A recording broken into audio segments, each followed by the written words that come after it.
सबसे पहले तो देश के प्रत्येक कॉमनवेल्थ खेलों में जो विजेता खिलाड़ी हैं उनको बहुत बहुत बधाई देते हैं। उन्होंने देश का नाम रोशन किया है।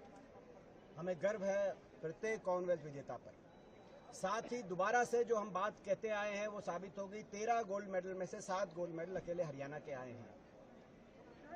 अब बात है कि 2030 के कॉमनवेल्थ खेल कहाँ हो। हरियाणा, हमारी मांग है हरियाणा में 2030 के कॉमनवेल्थ खेल की मेजबानी या तो हरियाणा में की जाए या सह मेजबान प्रदेश हरियाणा को बनाया जाए। जब भारतवर्ष को ये मौका मिला है, इससे पिछला मौका मिला था भारतवर्ष को 2010 में, जब 100 से ज्यादा मेडल आए, इतिहास बना कॉमनवेल्थ खेल का भारतवर्ष का। दूसरे नंबर पे भारत आया पदक तालिका में, 39 गोल्ड मेडल आए।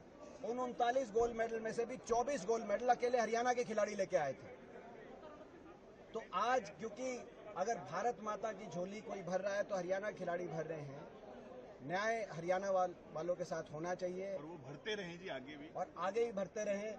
देखिए, जब ये खेल होंगे तो लाखों करोड़ का निवेश होगा, इंफ्रास्ट्रक्चर डेवलपमेंट होगी। जैसे दिल्ली एशियाड खेलों के समय दिल्ली का विकास हुआ था और दिल्ली में स्पोर्ट्स इंफ्रास्ट्रक्चर बना था। देश की राजधानी है दिल्ली, हमें गर्व है।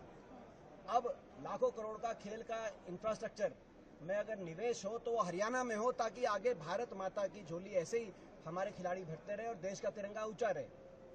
आज आपने देखा खेलो इंडिया में सबसे ज्यादा बजट खेलो इंडिया में भारत सरकार ने गुजरात में दिया और देश में सबसे कम बजट खेलो इंडिया का हरियाणा में आएगा। तो हरियाणा को सबसे कम बजट मिला खेलो इंडिया में, गुजरात में सबसे ज्यादा बजट दिया गया। ये भेदभाव है, ये राजधर्म का पालन करे सरकार। न्याय हो हरियाणा वालों के साथ, और हरियाणा के साथ न्याय होगा तो ये भारत माता के साथ न्याय है। क्योंकि ये जो खिलाड़ी मेडल लेके आते हैं ये कोई हरियाणा का, प्रदेश का या किसी और प्रदेश के नहीं लाते, ये भारत माता की झोली इन मेडल से भरती है। लेकिन सर क्या लगातार आप लोग इस मुद्दे को उठाते ही हैं, पिछले सेशन में भी आप लोगों ने उठाया था। क्या ये आप लोग बाहर भी संसद बिल्कुल उठाएंगे, बिल्कुल उठाएंगे, क्योंकि हम अभी तक तो सरकार से अपील कर रहे थे कि 2030 के कॉमनवेल्थ खेल और 2036 के ओलंपिक खेल की मेजबानी का मौका अगर भारत को मिले तो साथ में उसमें हरियाणा को शामिल किया जाए। वैसे तो पूरा मेजबान प्रदेश हरियाणा बनना चाहिए, लेकिन सह मेजबान तो बने कम से कम। लेकिन अब जब कल घोषणा होगी औपचारिक रूप से कि केवल अहमदाबाद में होंगे, एक ही शहर में होंगे, तो अब जब ये घोषणा हो गई और जो बिड किया जा रहा है ओलंपिक का 2036 का, वो भी केवल अहमदाबाद के लिए किया जा रहा है। जब ये घोषणा घोषित कर दिया गया खेल मंत्रालय द्वारा, तो मैं समझता हूं कि अब हर तरह की लड़ाई हम लड़ेंगे। संसद में अभी तक तो हम सरकार से अपील कर रहे थे, लेकिन अब सरकार ने हमारी अपील खारिज कर दी, जिसका फैसला कल ग्लासगो में सुनाया गया और कहा गया केवल अहमदाबाद में होंगे। तो मैं समझता हूं ये न्याय संगत नहीं है। आप लोग भी इस बात को समझेंगे।